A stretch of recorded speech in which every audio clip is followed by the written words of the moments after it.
on Country Music Junkies. I am pleased to be chatting with BC native and MDM recording artist, Mr. Chad Brownlee. Chad, how are things going?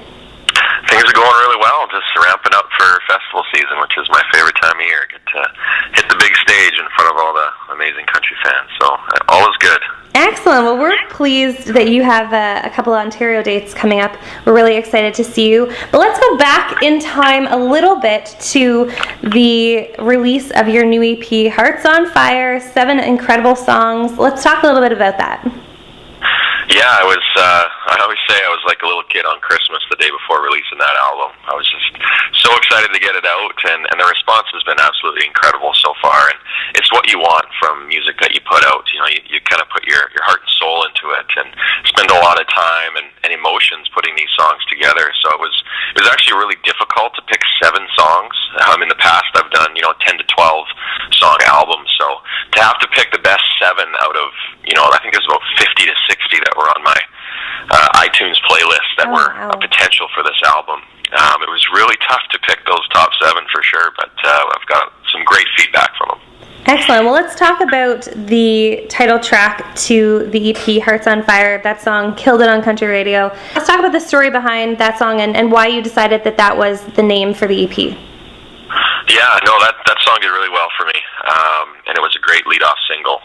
The lyric and the melody they really suit each other, and I think the energy in the song matches kind of the passion that is trying to be explained in that song. It's kind of like that new love, that intense love that you feel for somebody.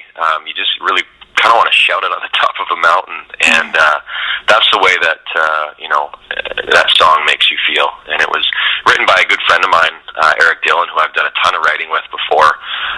Super talented guy, and the Kings of Leon manager, Angelo Petraglia. And when I first heard that song, I do a lot of my own writing, but sometimes there's songs that come along that you just can't turn down, and this was one of them. Well, let's talk about the current single, I Hate You For It. And for those that maybe haven't heard the song, can you give us a little bit of background to the story behind that one? Yeah, I wrote this one actually shortly after I released my last record, The Fighters. I wrote it with Mitch Merritt and Ben Glover. Oh, no way. And so I've been kind of sitting on this one. I call it my golden egg that I've been waiting to release for a long time. We knew we had something special.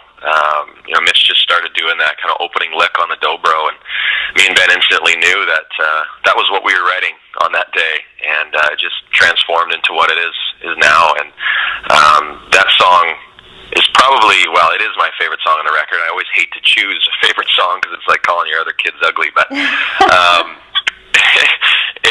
it's been resonating, and it really has been flying up the charts probably faster than any other song that I've released, and the feedback from that has just been on fire. So it's definitely got an infectious kind of sound to it, and a different concept that I haven't written about. The title would make you think that it's kind of a melancholy, kind of dark, depressing song, but really it's more of an up-tempo, love song, facetiously kind of hating somebody for being so infatuated by them. So it's become definitely my favorite song to play live as well.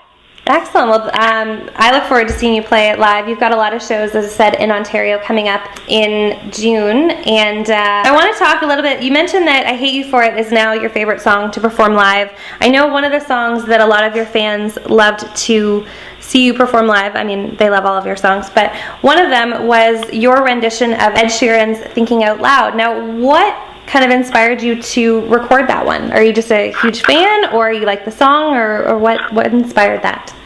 That whole thing started so organically.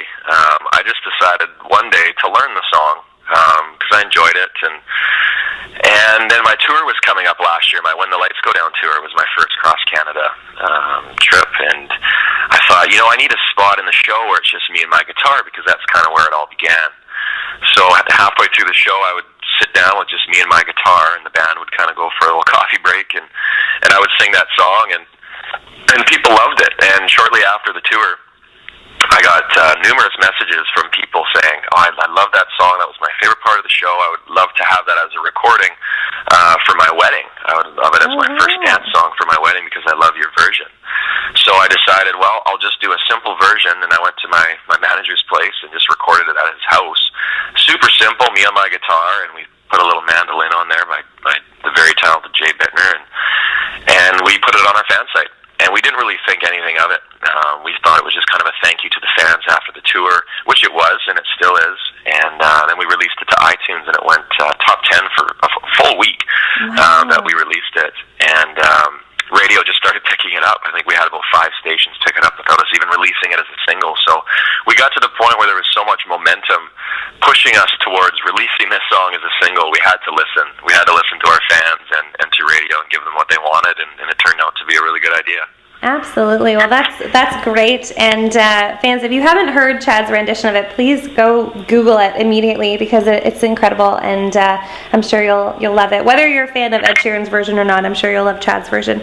Now, you mentioned your When the Lights Go Down tour has come to a close, but you're performing all across Canada and even in the States coming up this summer. Are there any shows that you're really, really pumped to play?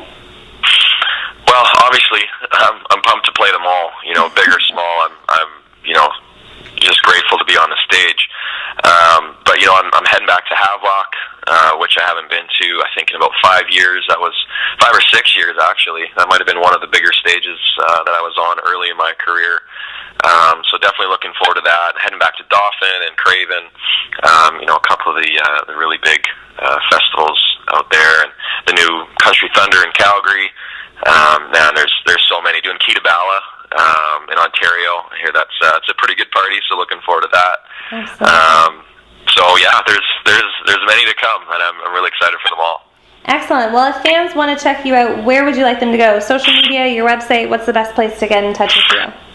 Yeah, all of the above. I'm on Twitter, Instagram, just under the handle at Chad Brownlee. I'm on Facebook, Chad Brownlee Music. You can go to my website, chadbrownlee.com.